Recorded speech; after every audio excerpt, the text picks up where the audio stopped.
बहू रीमा चाय लेकर सास के पास जा ही रही थी, तब तक उसकी बेटी रितिका बरामदे में खेल रही थी और खेलते खेलते आकर टकरा जाती है और रीमा के हाथों से प्लेट छूटकर नीचे गिर जाती है और चाय गिर जाती है।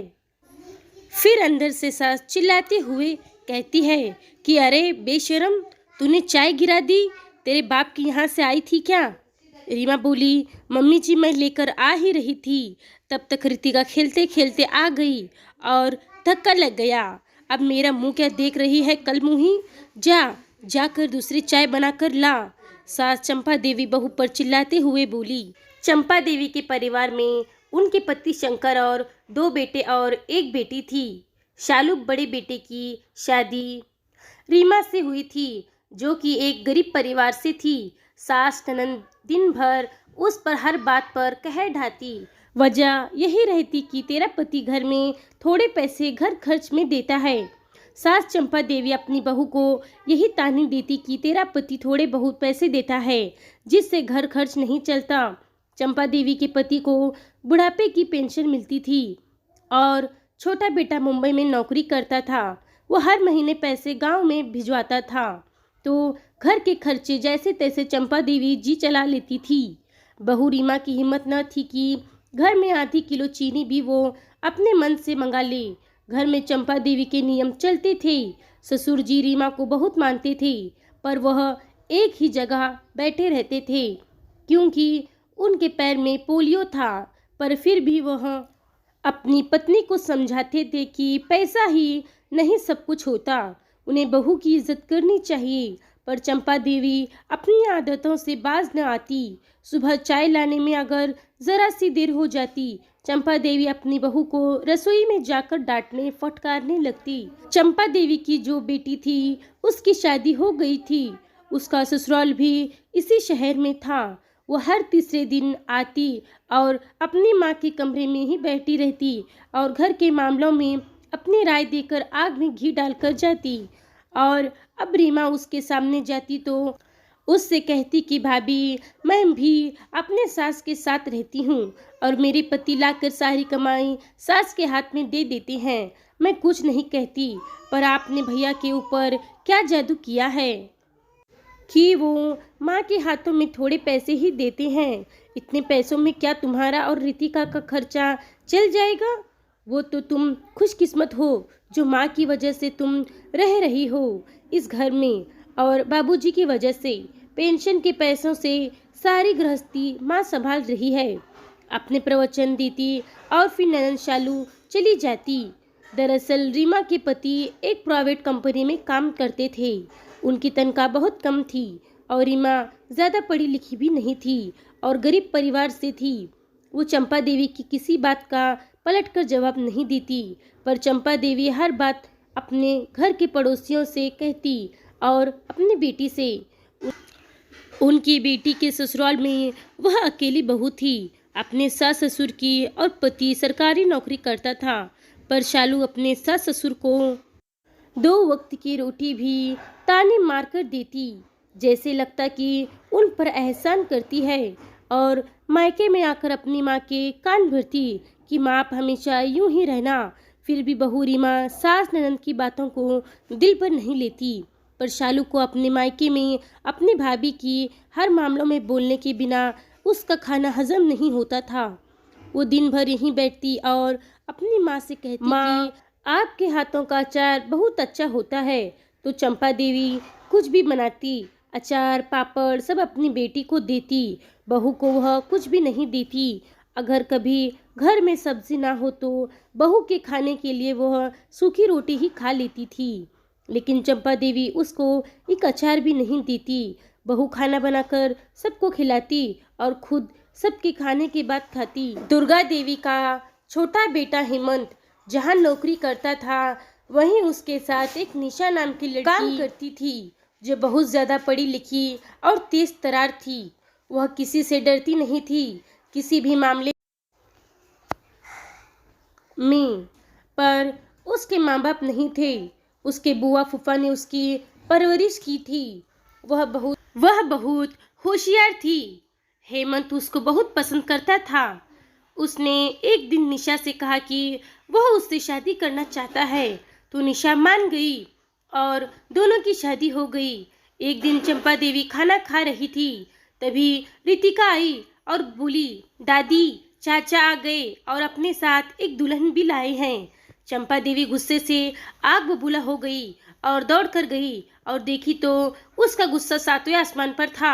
वह अपने बेटे हेमंत को बोली, तूने मेरे अरमानों पर पानी फेर दिया।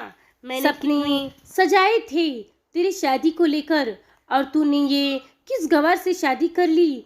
तो हेमंत बोला, माँ ये गवार नहीं है, बहुत सुशील वो संस्कारी है। माँ ये अब आपकी बहू है, मैंने इससे शादी कर ली है। फिर हेमंत निशा को लेकर अपने कमरे में चला जाता है। चंपा देवी चीखती चिल्लाती रहती है। फिर चंपा देवी के पति ने कहा कि अब शादी हो गई, अब बहू का स्वागत करो, अब वो तुम्हारी बहू है। पर चंपा देवी खूब चिल्लाई। फिर अगले दिन वह गई निशा के पास और बोली कि तेरे माँ बाप ने कुछ दिया भी नहीं है या बस मुंह उठा के यहाँ भेज दिया है। तो निशा बोली, मम्मी जी मेरे मम्मी पापा नहीं हैं, मेरी बुआ फूफा ने मुझे पाला है। तो सास बोली कि तेरे बुआ फूफा को मेरा ही घर मिला तुझे ब्याहने के लिए। फिर अभी बातें हो रही थी कि तब तक शालू आ गई और बोली, माँ यही है क्या आपकी नहीं बहू? तो सास बोली, हाँ। तो ननंद बोली कि इसमें क्या ऐसा है जो हेमंत को ये इतनी पसंद आ गई? तो चंपा देवी बोली, हाँ इसके माँ बाप नहीं हैं, बुआ फूफा ने एक साड़ी पहना के हमारे हेमंत के पल्ले बांध दिया है। ननंद बोली, अच्छा, पैदा होते ही माँ बाप को खा गई? कैसे लक्षणों वाली बहू आई है माँ तुम्हारे घर में? निशा कुछ नहीं बोलती और धीरे धीरे ससुराल का रवैया देखती है। अपनी जेठानी का व्यवहार उसे अच्छा लगता है। फिर एक दिन रसोई घर में निशा और रीमा दोनों काम कर रही थी और आपस में ही हंस हंस कर बातें कर रहे थे। फिर शालू आती है और माँ के कमरे में चली जाती है और कहती है कि माँ देखो कैसे इतनी तेज तेज गला फाड़कर हंस रही हैं दोनों। फिर थोड़ी देर बाद चंपा देवी चिल्लाते हुए जाती है, क्यों री, दोनों कितना चिल्ला रही हो? और रीमा के बाल पकड़कर खींच देती है और जो ही निशा को थप्पड़ मारने जाती है, निशा सास के हाथ पकड़ लेती है और कहती है कि हाथ थोड़ा काबू में रखिए, मुझे भी हाथ चलाने आता है। और सास निशा को ऐसा देखकर बोली, तेरी ये मजाल, तूने मेरा हाथ पकड़ा, तुझे दिखाई नहीं दे रहा कि मेरी बेटी आई है? तूने अभी तक चाय भी नहीं भिजवाई? तो निशा बोली कि इतनी ही फिक्र है तो आके खुद बना लेती अपनी बेटी के लिए। फिर शालू भी आ गई और बोली, तेरी ये मजाल, तूने मेरी माँ का हाथ कैसे पकड़ा? और उसने भी निशा पर थप्पड़ चलाया।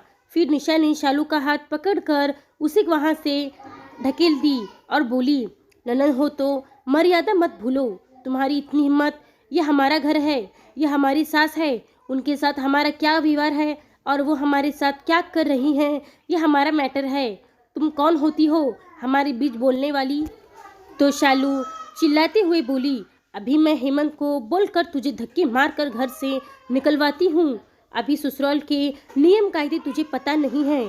और शालू चिल्लाते हुए हेमंत के कमरे में जाकर बोलती है कि ये कैसी लड़की से तूने शादी कर ली, और सारी बातें बताती है। तो हेमंत कहता है कि ठीक तो कहा निशा ने, इसमें इतना गलत क्या है? और माँ से कहता है कि आपको इतनी फिक्र है तो आप खुद ही बना लिए चाय अपनी बेटी के लिए, और एक ही काम नहीं है ना कि आपकी बेटी दिन भर यहाँ बैठी रहेगी और हर तीसरा दिन आती रहेगी तो इसे हर कोई चाय बनाकर देता रहेगा। फिर शालू रोते हुए अपने घर चली जाती है। चंपा देवी पूरा घर सर पर उठा लेती है। फिर हेमंत कहता है कि माँ आपको ज़्यादा दिक्कत है तो मैं और निशा मुंबई चले जाते हैं, और गुस्से में दोनों हेमंत और निशा वहाँ से चले जाते हैं। फिर रीमा के ससुर जी से चंपा देवी कहती है कि अब तो खुश होना, बेटी की वजह से बेटा और बहू घर छोड़कर चले गए, अब रहो आराम से। तो चंपा देवी कहती है कि यह सब रीमा ने सिखाया है, उसी ने निशा के मन में हमारी प्रति जहर घोला है। फिर वो जाकर रीमा पर बरस पड़ती है और फिर शाम को रीमा का पति आता है। तो चंपा देवी कहती है तेरी बीवी ने घर में कलेश लगा रखा है और सारी बातें बताती है। तो रीमा का पति बोलता है कि इसमें गलत क्या है माँ, अब आपका हेमंत तो मेरे जैसा नहीं है ना, जो आप रीमा से नौकरानी से बदतर व्यवहार करती हैं। तो न मैं कभी कुछ कहता हूँ न रीमा, अब आप हर कोई इतना बर्दाश्त करने वाला नहीं होता ना, और इसमें गलत क्या है, आप बेटी के लिए बहू पर हाथ उठा देंगी तो मैं और मेरी बीवी सह लेंगे, लेकिन हर कोई तो सह नहीं सकता। वो घर छोड़कर गए हैं तो इसमें आपकी और आपकी बेटी की वजह से। मेरी बीवी वैसी नहीं है जो किसी को सिखाए पढ़ाए। तो चंपा देवी बोलती है, अच्छा ये बात नहीं कह रहा कि तू घर खर्च में थोड़े पैसे देता है और तेरी बीवी बच्चे तीनों टाइम यहाँ बैठकर खाती हैं, तो तेरी बीवी तो कहीं जाएगी नहीं, तो छोटे बेटे बहू को हटवा दी यहाँ से।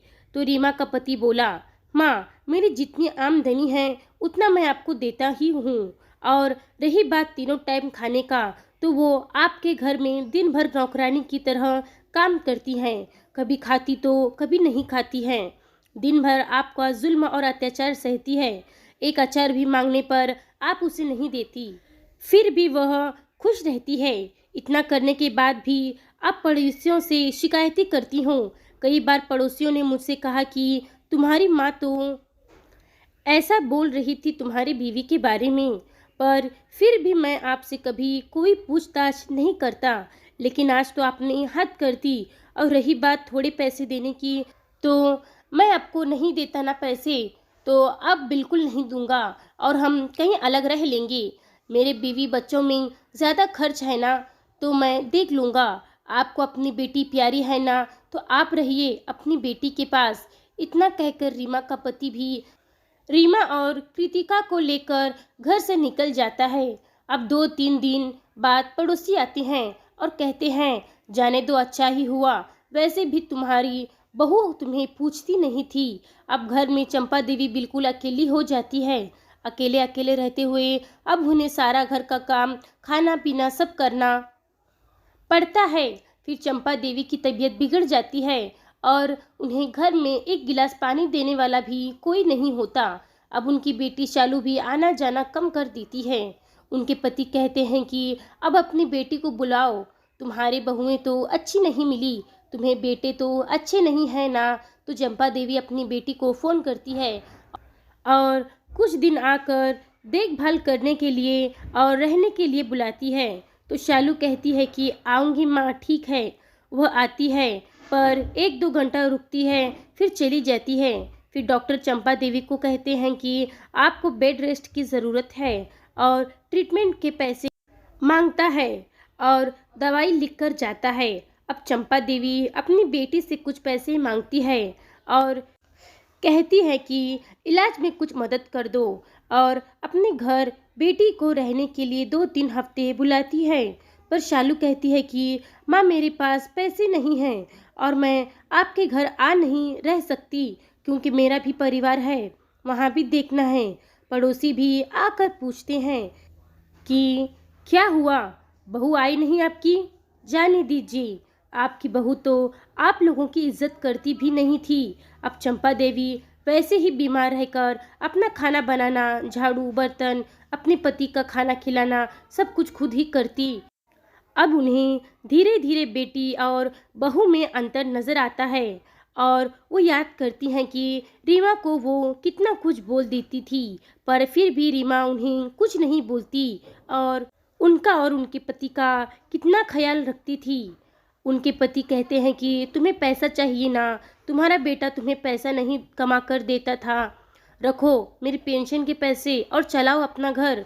बहुएं खराब थी ना, बेटा तुम्हें कमा कर पैसे नहीं देता था। सारे पड़ोसियों से कहती थी कि मुझे बहू पूछती नहीं, बेटी को सब अचार पापड़ देती थी, तो आज ना तुम्हारी बेटी तुम्हारे साथ तुम्हारा दुख में खड़ी रहे और ना ही पड़ोसी। अब रहो आराम से। चंपा देवी बहुत रोती है और अपने दोनों बेटों को फ़ोन कर के कहती है कि बेटा आ जाओ अपने घर। मेरी बहुओं को लेकर आज मुझे एहसास हुआ कि मैं कितनी गलत थी। बहुएं ही मेरे घर की रौनक है, मुझे कुछ नहीं चाहिए, बस मेरे बेटे बहू चाहिए। धन्यवाद। कहानी के बारे में आप लोगों की क्या राय है कमेंट कर ज़रूर बताएं। धन्यवाद।